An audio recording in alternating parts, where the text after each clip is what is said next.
سورہ فتح شروع کرتی ہوں اللہ تعالیٰ کے پاک نام سے جو بڑا مہربان اور نہایت رحم کرنے والا ہے۔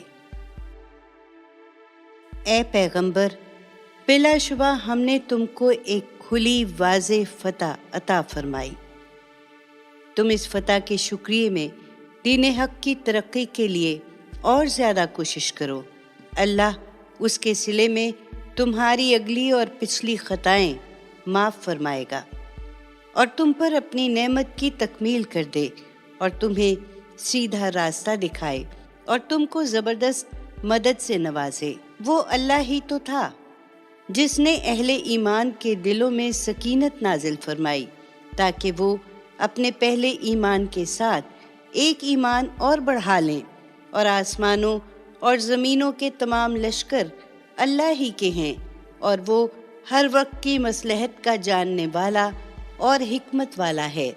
اور یہ کام اس نے اس لیے کیا ہے تاکہ مومن مردوں اور مومن عورتوں کو اپنے باغوں میں داخل فرمائے جن کے نیچے نہریں بہہ رہی ہوں گی، اور وہ ان باغوں میں ہمیشہ ہمیشہ رہیں گے، اور نیز یہ کہ ان کی برائیاں ان سے دور کر دے، اور اللہ کے نزدیک یہی بڑی کامیابی ہے۔ اور یہ کام اس نے اس لیے بھی کیا ہے کہ منافق مردوں اور منافق عورتوں اور مشرک مردوں اور مشرک عورتوں کو سزا دے جو اللہ کے متعلق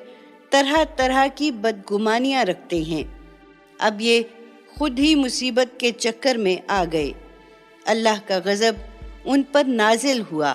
اور اس نے ان پر لعنت کی، اور ان کے لیے جہنم تیار کر رکھی ہے جو بہت ہی برا ٹھکانہ ہے۔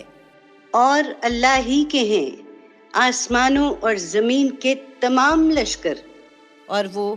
بڑا زبردست اور حکمت والا ہے۔ اے پیغمبر، ہم نے تمہیں دین حق کی گواہی دینے والا، نجات و فلاح کی خوشخبری سنانے والا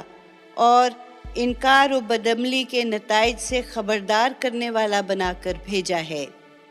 تاکہ اے لوگو تم اللہ اور اس کے رسول پر ایمان لاؤ اور رسول کی مدد اور اس کی توقیر کرو، اور صبح و شام اللہ کی تسبیح و تقدیس میں لگے رہو۔ اے پیغمبر، جو لوگ تم سے بیعت کر رہے تھے دراصل اللہ سے بیعت کر رہے تھے، ان کے ہاتھ پر اللہ کا ہاتھ تھا۔ تو جو کوئی اس عہد کو توڑے گا اس کی عہد شکنی کا وبال اسی پر پڑے گا، اور جو اس عہد کو پورا کرے گا جو اس نے اللہ کے ساتھ کیا ہے تو عنقریب اللہ اس کو اجر عظیم عطا فرمائے گا۔ اے پیغمبر، بدوی عربوں میں سے جو لوگ پیچھے رہ گئے تھے اور سفر حدیبیہ میں شریک نہیں ہوئے، اب ضرور وہ تم سے کہیں گے کہ ہمیں اپنے مال مویشی اور اہل و عیال کی ذمہ داریوں نے مشغول رکھا تھا، لہٰذا آپ ہمارے لیے مغفرت کی دعا کیجیے۔ یہ لوگ اپنی زبانوں سے ایسی باتیں کہتے ہیں جو ان کے دلوں میں نہیں۔ ان سے کہو کہ اگر اللہ تم کو نقصان یا نفع پہنچانا چاہے تو کون ہے جو اللہ کے مقابلے میں تمہارے لیے کسی چیز کا بھی اختیار رکھتا ہے؟ مال و اولاد کا تو ہیلا ہی ہیلا ہے، بلکہ بات یہ ہے جو کچھ بھی تم لوگ کرتے ہو اللہ اس سے خوب واقف ہے، اور وہ جانتا ہے کہ تم مال و اولاد کی وجہ سے پیچھے نہیں رہے بلکہ مارے ڈر کے پیچھے رہے، اور تم نے سمجھا کہ پیغمبر اور مسلمان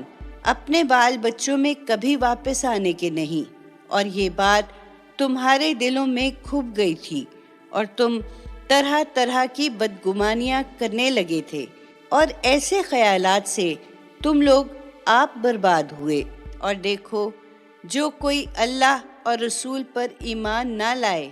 تو وہ جان لے کہ ہم نے ایسے منکروں کے لیے جہنم کی دہکتی ہوئی آگ تیار کر رکھی ہے۔ اور یاد رکھو، آسمانوں اور زمین کی بادشاہی اللہ ہی کی ہے، وہ جسے چاہے سزا دے اور جسے چاہے بخش دے، اور اللہ بڑا بخشنے والا اور ہمیشہ رحم کرنے والا ہے۔ مسلمانوں، اب جو تم غنیمتوں کے لینے کے لیے جانے لگو گے تو یہ پیچھے رہ جانے والے لوگ تم سے کہیں گے کہ ہمیں بھی اپنے ساتھ چلنے دو۔ یہ چاہتے ہیں کہ اللہ کے فرمان کو بدل دیں۔ اے پیغمبر، ان سے کہہ دو تم ہرگز ہمارے ساتھ نہیں چلنے پاؤ گے، اللہ نے پہلے ہی ایسا فرما دیا ہے۔ یہ لوگ کہیں گے کہ اللہ نے تو کیا فرمایا ہوگا، بلکہ بات یہ ہے کہ تم ہم سے حسد کرتے ہو۔ حالانکہ بات حسد کی نہیں ہے، بلکہ یہ لوگ اصل مطلب کو بہت ہی کم سمجھتے ہیں کہ یہ ان کے پیچھے رہ جانے کی سزا ہے۔ اے پیغمبر، ان پیچھے رہ جانے والے بدوی عربوں سے کہہ دو کہ عنقریب تم بڑے سخت لڑنے والے لوگوں کے مقابلے کے لیے بلائے جاؤ گے۔ تمہیں ان سے جنگ کرنی ہوگی یا وہ اسلام لے آئیں گے۔ تو اگر تم نے حکم جہاد کی اطاعت کی تو اللہ تم کو اچھا اجر دے گا، اور اگر کہیں تم نے سرتابی کی جیسے پہلے سرتابی کر چکے ہو تو وہ تم کو عذاب دردناک کی سزا دے گا۔ ہاں، نہ کسی اندھے پر گناہ ہے اگر وہ جہاد میں شریک نہ ہو، نہ کسی لنگڑے پر گناہ ہے اور نہ کسی مریض پر، اور جو کوئی اللہ اور اس کے رسول کی اطاعت کرے گا اسے ایسے باغوں میں داخل کرے گا جن کے نیچے نہریں بہہ رہی ہوں گی،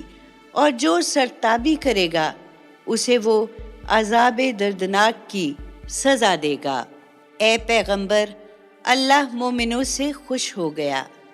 جب وہ درخت کے نیچے تم سے بیعت کر رہے تھے، اور اللہ کو معلوم تھا جو کچھ ان کے دلوں میں تھا، اسی لیے ان پر سکینت نازل فرمائی اور ان کو لگے ہاتھ ایک فتح بھی دے دی، اور فتح کے علاوہ بہت سی غنیمتیں بھی دیں جنہیں یہ لوگ لے رہے ہیں، اور اللہ زبردست اور حکمت والا ہے۔ اور مسلمانوں، اللہ تم سے بہت سی غنیمتوں کا وعدہ کر چکا ہے جنہیں تم حاصل کرو گے۔ سر دست تو یہ خیبر کی غنیمت تم کو دلوا دی، اور لوگوں کے ہاتھ تمہارے خلاف اٹھنے سے روک دیے، تاکہ یہ واقعہ مومنوں کے لیے نشانی بن جائے اور اللہ تمہیں سیدھی راہ کی ہدایت بخشے۔ اور دیکھو،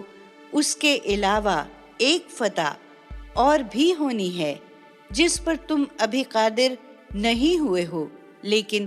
اللہ نے اس کا احاطہ کر رکھا ہے، اور اللہ ہر چیز پر قادر ہے۔ اور مسلمانوں، اگر یہ کافر اس وقت تم سے لڑتے تو یقیناً پیٹھ پھیر جاتے اور نہ کوئی حامی پاتے اور نہ ہی مددگار۔ یہ اللہ کی ٹھہرائی ہوئی سنت ہے جو پہلے سے چلی آ رہی ہے، اور اللہ کی سنت میں تم کوئی تبدیلی نہیں پاؤ گے۔ اور مسلمانوں، وہ اللہ ہی تو تھا جس نے وادی مکہ میں ان کے ہاتھ تم سے اور تمہارے ہاتھ ان سے روک دیے،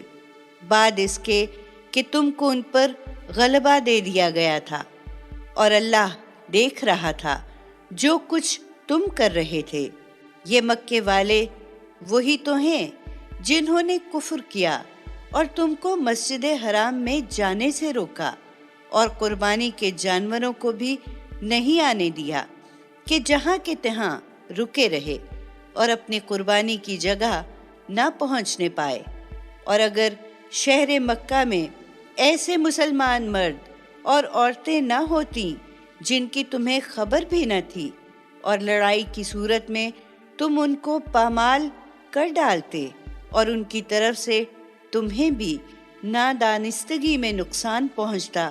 تو سب قصہ طے کر دیا جاتا، لیکن ایسا نہیں کیا گیا تاکہ اللہ جسے چاہے اپنی رحمت میں داخل کرے۔ اگر مکے کے رہنے والے مسلمان مکے سے کہیں ٹل گئے ہوتے تو ان اہل مکہ میں سے جو کافر تھے ہم ان کو عذاب دردناک کی سزا دیتے۔ یہی وجہ ہے کہ جب ان کافروں نے اپنے دلوں میں عصبیت بٹھا لی اور وہ بھی جاہلیت کی عصبیت، تو اللہ نے اپنے رسول پر سکینت نازل فرمائی اور مسلمانوں کو تقویٰ کی بات پر جمائے رکھا کہ وہی اس کے حقدار اور اس کے اہل بھی تھے، اور اللہ تو ہر شے کا علم رکھتا ہے۔ بے شک اللہ نے اپنے رسول کو سچا خواب دکھایا تھا جو حقیقت پر مبنی تھا۔ انشاءاللہ تم مسلمان ضرور مسجد حرام میں امن و امان کے ساتھ داخل ہوگے اور وہاں جا کر اپنا سر منڈواؤ گے اور بال ترشواؤ گے اور تم کو کوئی اندیشہ نہیں ہوگا۔ وہ اس بات کو جانتا تھا جو تمہیں معلوم نہ تھی، اس لیے وہ خواب پورا ہونے سے پہلے اس نے یہ قریبی فتح دے دی۔ وہ اللہ ہی تو ہے جس نے اپنے رسول محمد صلی اللہ علیہ وآلہ وسلم کو ہدایت اور دین حق دے کر بھیجا ہے تاکہ اس کو تمام دینوں پر غالب کر دے، اور اس حقیقت پر اللہ کی گواہی کافی ہے۔ محمد صلی اللہ علیہ وآلہ وسلم اللہ کے رسول ہیں، اور جو لوگ ان کے ساتھ ہیں وہ کفار پر سخت مگر آپس میں رحم دل ہیں۔ تم ان کو اللہ کے فضل اور اس کی خوشنودی کی طلب میں رکوع و سجود میں سرگرم پاؤ گے۔ ان کا امتیاز ان کے چہروں پر سجدوں کے اثرات سے ہے۔ یہی اوصاف ان کے تورات میں بھی مذکور ہیں، اور انجیل میں بھی ان کی تمثیل یوں ہے کہ جیسے ایک کھیتی کہ اس نے پہلے زمین سے اپنی کونپل نکالی، پھر اس کو قوی کیا، پھر وہ موٹی ہوئی، پھر اپنے تنے پر سیدھی کھڑی ہو گئی اور اپنی سرسبزی سے کسانوں کو بھلی معلوم ہونے لگی۔ یہ نشو و نما صحابہ رضی اللہ تعالیٰ کو اس لیے دی تاکہ کافروں کو ان سے جلائے۔ اللہ نے ان لوگوں سے جو خلوص دل سے ایمان لائے ہیں اور جنہوں نے نیک عمل بھی کیے ہیں، مغفرت اور اجر عظیم کا وعدہ فرمایا ہے۔